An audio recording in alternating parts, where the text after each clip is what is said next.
大家好，我是武一张鹏。在失眠睡不好觉，有一种情况是晚上起夜比较多，隔1个小时或者是半个小时就起来一次上厕所，有的人有尿，有的人没有。这种情况呢，有些人可能会持续3次到5次，有的人甚至7、8次。小指这个位置呢，我们有一个夜尿点，就是可以让你起夜比较多的人减少你起夜的次数，从而呢解决我们睡眠的质量。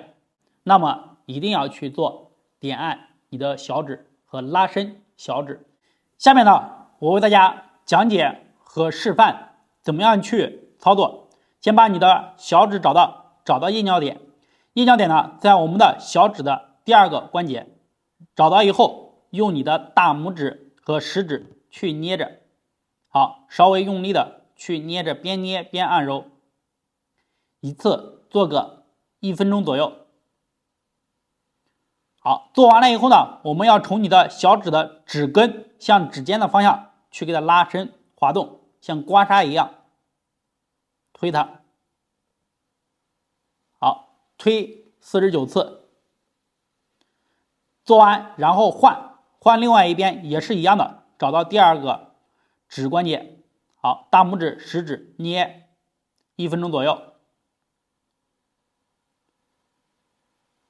有些人呢，起夜比较多的这个地方可能会找到结节，比较痛，我们一定要把结节给它点按开。有些人呢，起夜比较多、比较严重的这个地方呢，就会有一个硬的结节，一按比较痛，我们一定要把这个结节给它按揉开，或者是给它刮开。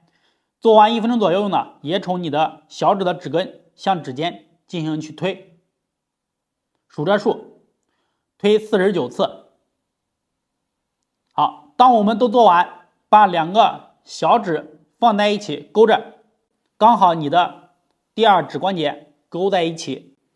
好，稍微用力，吸气，呼气，放松。好，再来吸气，呼气，放松，吸气，呼气，放松。做多少呢？做9次就可以。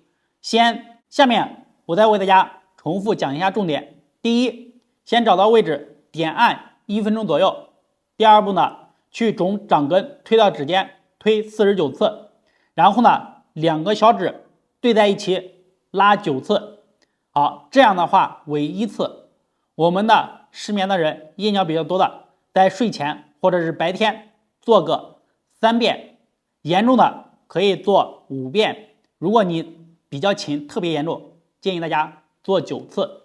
好，另外我们可以买一些桂圆、大枣、酸枣仁，把它放在一起煮水。